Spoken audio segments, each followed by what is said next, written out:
You are about to listen to another episode of That Sports Guys podcast, hosted by Craig Forrestall. Find Craig on Twitter at that_sports_guy. The That Sports Guys podcast is proudly featured by NFL Draft Diamonds, your draft coverage king. So sit back, relax, and enjoy some football talk.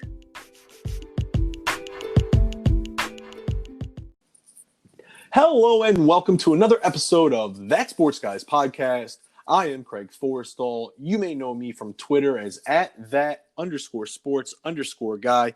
And this evening I have with me South Dakota linebacker Jack Cochrane. What's going on, Jack? I'm doing good. Thanks for having me on, Craig. Hey, anytime. I'm excited to talk some ball with you. Linebackers are always an interesting group of guys to get to know. So let's get into it. Yep, First thing cool. I want to know. Mount Vernon, Iowa. What was it like growing up there as a kid? What was it like in Mount Vernon growing up? Yeah, I love Mount Vernon growing up. I think it kind of gives you like the best of both worlds in the sense that it's a pretty small town. It's about 4,000 people, but right around the corner we have Iowa City and Cedar Rapids, which are bigger cities for Iowa. So you kind of get the small town feel, but you're also close enough to cities where you can get there if you need to. And I want to stick there because while you were in high school in Mount Vernon, you were a 4-sport athlete. Now, Yep. I've talked to 3-sport athletes, but Jack, how did you have time for football, wrestling, baseball, and track and field? Are you that much of a competition junkie? Yeah, I think that's definitely part of it. In Iowa we play summer baseball actually, so that just like timing wise, that's how that works. But I grew up in a family where everyone played sports.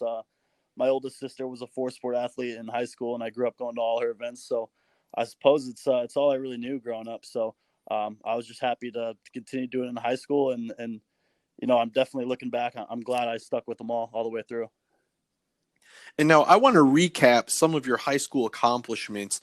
You rushed for 2,505 yards with an incredible 52 touchdowns. You added to that over 1,100 yards receiving with an additional 14 touchdowns. Now, you played quarterback, tight end, and running back offensively. And then I know on defense, you spent a lot of time in the defensive backfield as a safety. Yep. So when it comes to the recruiting process, if you could recap, how did the different schools view you, or did everyone pretty much just picture you as a linebacker? Yeah, I do think that was kind of one of the more challenging things about the recruiting process for me.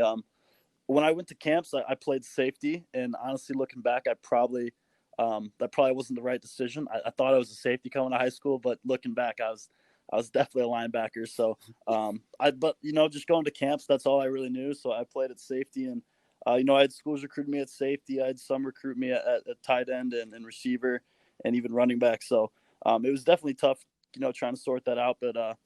I had schools like South Dakota came in and said they saw me as a linebacker, and I trusted them, and I'm happy I did.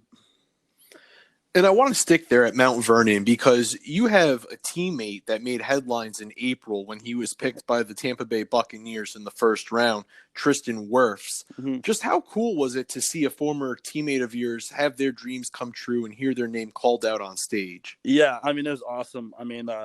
Tristan and I grew up together. We played all the same sports together since we were probably about 7 years old. So, Tristan's been a great friend of mine since I can remember, and it's just so awesome and surreal to see a kid like him succeed on that level. But at the same time, it wasn't really surprising. All my friends from my hometown, we all say, he's the most incredible athlete we've ever seen in all aspects. So, not entirely surprising, but just happy for him and happy to see a kid like that succeed. I remember going to Little League baseball tournaments with Tristan. We were wrestling partners sometimes, going to track meets with him and whatnot. So it's definitely pretty special to see that. And now here's a dumb question. How big were the holes that he opened up for you as a running back? Yeah, they weren't small. I'm lucky they were big too, because I wasn't necessarily the most skilled running back. So I kind of just had to run straight forward. So that was nice for me. Jack, then when you got to the campus of South Dakota, initially the plan was for you to take a redshirt year, but Yep. that got pulled the week of the Illinois State game, and your career has unfolded from that point. Yep. What was the adjustment like for you going from high school ball to the college level?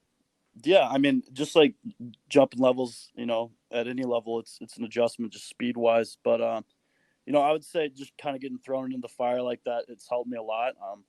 It really forced me to learn a lot in a short period of time, and that's helped me.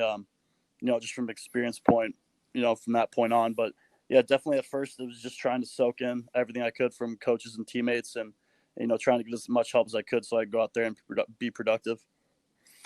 And like I said, your career unfolded from that moment against Illinois State your freshman year. Yep. Last season, you were named to the second team Missouri Valley Football Conference team. You led the Valley in tackles with 106, including a spectacular game against Southern Illinois where you logged 17 tackles. Mm-hmm. Jack, what factors led to you last season having such a dominating performance on the field? I really think it's just a culmination of a lot of things. I mean, it's my teammates doing their job. It's also just focus on the details. I mean, I feel like my freshman, sophomore year, there was so much focus on, trying to learn the scheme, and I didn't necessarily get the fundamental development that I needed to because I was so focused on trying to learn the system. Whereas, going into my junior year, I was really able to focus on some technical things that I think showed up on Saturdays. So I would definitely say that's a part of it. And then we're going to take a quick turn and we're going to go into the COVID-19 situation and how it's disrupted a lot of elements throughout society, including college football, delaying and postponing college football seasons in some cases. But Jack, for you, how were you able to just go through day to day, keep a positive outlook and balance your emotions when you hear there is a season, there isn't a season, and then every other rumor in between?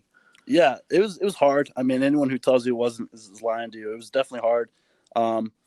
It's hard to keep pushing forward with that much uncertainty, but at the end of the day, what I found is when I was actually on the field or when I was at workouts, those were like the only times where I just could just cut loose and not think about anything. So, in a way, getting to go to workouts and getting to practice was therapeutic. It got my mind off of things. So, that's really what helped me. And also just, having that focus of control you can control, which is cliche and everyone says it, but truly just trying to get better each day is what you have to focus on, which is extremely difficult and much easier said than done. But that's what I would really try to focus on.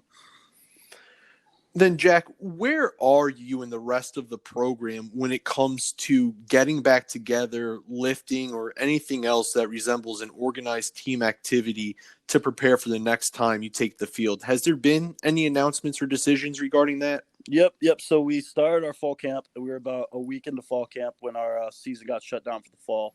So, we got a little bit of time off after that to kind of recollect after a hard summer of training. And now the NCAA has allowed us 12 hours a week of football time, 5 of which can actually be football time with our coaches, and the rest is in the weight room. So it's nice to have a little bit of structure coming back. I mean, obviously it's still a little up in the air with COVID situations and guys getting sick and whatnot, but it's nice to have a little bit of routine back. And then I want to move over to the culture and attitude that has been created through Coach Bob Nielsen up there in South Dakota.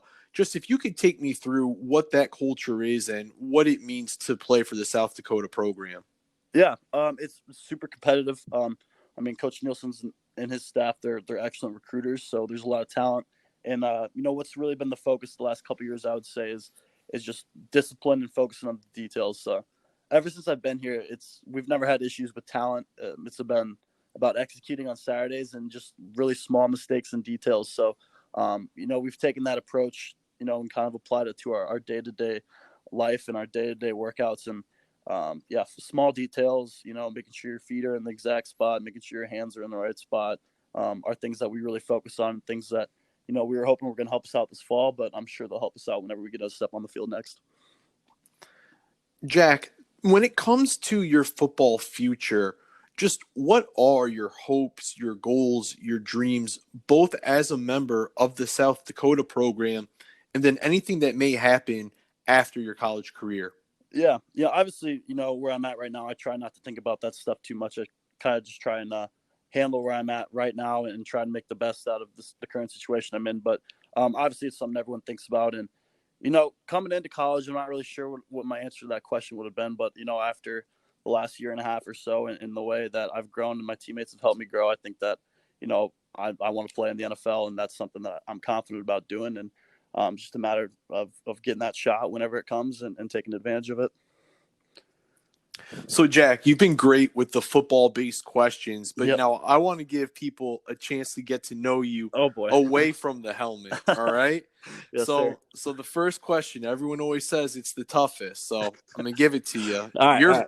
Your first question is, when was the last time you used YOLO as an excuse to do something, and what did you end up doing? Oh, geez. I probably actually say YOLO more than anyone should, considering the fact that it's 2020.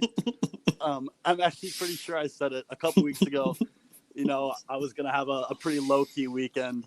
And then, one of my friends asked me to go to his cabin actually on the river. And, I didn't want to go, but they peer pressured me. And I'm pretty sure a YOLO might have flown out in that moment. So, all right.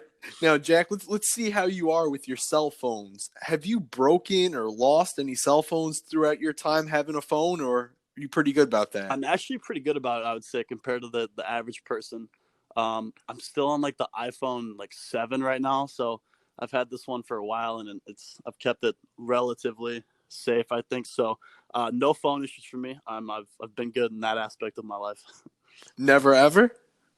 Not that I remember. Even going back to a kid, because I remember being little and my sister broke her phone and my parents got mad at her. So I think maybe I have a little heightened protection or awareness of that. All right. And then, Jack, have you ever had a random encounter or a chance meeting with a person that left an impression on you? And if you have, what happened? A chance encounter? I would say I'm one of those guys that's super aware of small talk, even if it's just with someone who's checking me out at the grocery store. And if I say something a little weird, or when the classic, when the waiter at the restaurant says enjoy your meal and you say you too. So I think things like that stay on my mind a little bit longer than the normal person, I would say. Is that one thing or that one person you always have time for? I would say my family. Being away from home, USD is about 5 hours from my hometown, so I don't get to go home a ton. But I always make time each week to FaceTime with my family and get to talk to them and whatnot. So family's a big aspect of my life. So I always try and make some time out for them each week to check in and hope to see if they're doing well. And then before we get out of here, the last question that we have set up for you is this scenario. You walk into your class and you see that the assignment for the day is you have to give a 30-minute speech on something that you think you're an expert on. So no preparation, totally impromptu, just got to go straight off the head. What are you talking about? Okay, well, the cliche answer would be football. But I'm sure everyone says that. So one fun fact here is I actually in high school did a speech on SpongeBob. So I consider myself, yes, I know a lot about SpongeBob, probably more than I should be proud of. So I think I could talk for 30 minutes about SpongeBob. All right. Well, hey, help me out. I got a 3.5-year-old who's big time into SpongeBob. Help me out. Give me something. Give me something. Help me out. What are you looking for? Episodes, characters? I can go on and on. Yeah. Hey, anything. You know what? Give me some of the best episodes. Okay, best episodes. I would say the camping episode is a classic. Where SpongeBob, Patrick, and Squidward are outside, and the sea bear comes, and they have to draw the anti-sea bear circle, but Squidward can't draw it right, so he keeps getting attacked by the sea bear. That's an all-timer, I'd say. All right, perfect. So I know what I'm looking up tomorrow for me and my kid.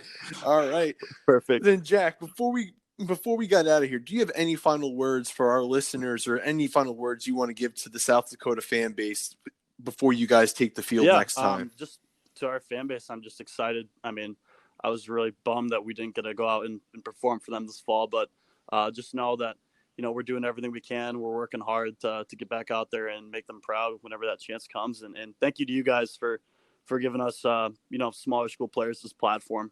We really enjoy it, and we appreciate what you guys do. Jack, thank you for those words. I appreciate it. And ladies and gentlemen, that is Jack Cochrane, linebacker, South Dakota. For Jack Cochrane, I am Craig Forrestall. Until next time, stay safe and be easy.